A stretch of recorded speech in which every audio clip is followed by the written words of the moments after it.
America की space agency NASA ने एक फैसला लिया है जिससे चीन के पैरों तले जमीन खिसक गई। नासा ने चीन के नागरिकों को अपने स्पेस प्रोग्राम से बैन कर दिया है। इसका मतलब है कि चीन का कोई भी नागरिक नासा से जुड़ी किसी जानकारी को एक्सेस अब नहीं कर सकेगा। जिन चीनी नागरिकों के पास अमेरिकी वर्क वीजा है उन पर भी ये नियम लागू होगा। मगर सवाल है कि अमेरिका की स्पेस एजेंसी ने ऐसा फैसला क्यों लिया है? नासा के फैसले से चीन को कितना नुकसान होगा? आखिर इस प्रतिबंध के बाद चीन क्या कार्रवाई कर सकता है?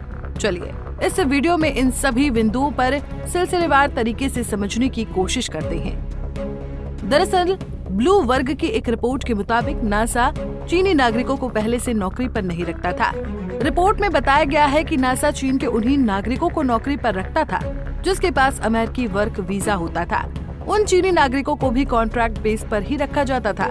इसके अलावा नासा चीन के कुछ छात्रों को रिसर्च इंटर्न के रूप में रखता था, लेकिन सुरक्षा कारणों का हवाला देते हुए नासा ने आधिकारिक तौर पर चीनी नागरिकों को अपने अंतरिक्ष कार्यक्रमों में काम करने से रोक दिया है, भले ही उनके पास वैध अमेरिकी वीजा ही क्यों न हो। अमेरिका के 5 सितंबर को पुष्टि किए गए इस फैसले ने चीनी छात्रों, शोधकर्ताओं और ठेकेदारों को नासा की सुविधाओं, नेटवर्क और सामग्रियों तक पहुंचने से रोक दिया है, जिससे चल रही परियोजनाओं और सहयोगों में उनकी भागीदारी प्रभावी रूप से रुक गई है। रिपोर्ट्स के अनुसार कई लोगों को अचानक एजेंसी सिस्टम से बाहर कर दिया गया, महत्वपूर्ण शोध डेटा तक पहुंच से वंचित कर दिया गया और उनके काम से संबंधित व्यक्ति और आभासी दोनों बैठकों से बाहर रखा गया, जिससे चल रही वैज्ञानिक और तकनीकी पहलों में महत्वपूर्ण व्यवधान उत्पन्न हुआ, जिससे चल रही परियोजनाओं और सहयोगों में उनकी भागीदारी प्रभावी रूप से रुक गई है।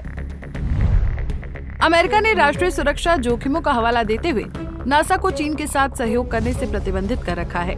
ये प्रतिबंध वैज्ञानिक डेटा साझा करने तक भी फैला हुआ है। यही वजह है कि चीनी अंतरिक्ष यात्रियों को अंतर्राष्ट्रीय अंतरिक्ष स्टेशन ISS से बाहर रखा गया है।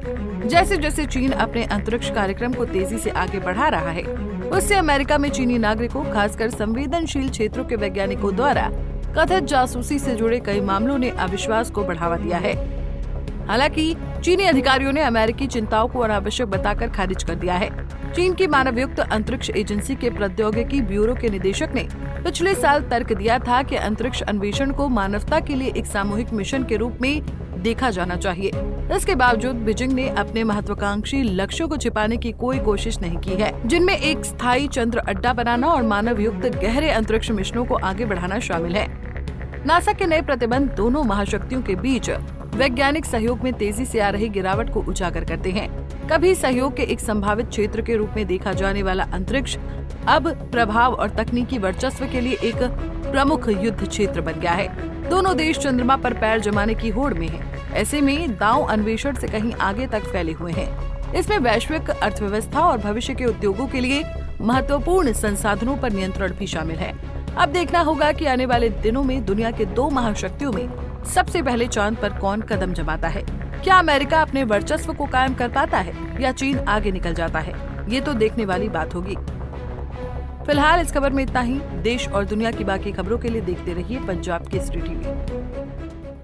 हमसे जुड़े रहने के लिए हमारे YouTube चैनल को सब्सक्राइब करें और नई वीडियो की नोटिफिकेशन के लिए बेल आइकॉन को दबाएं।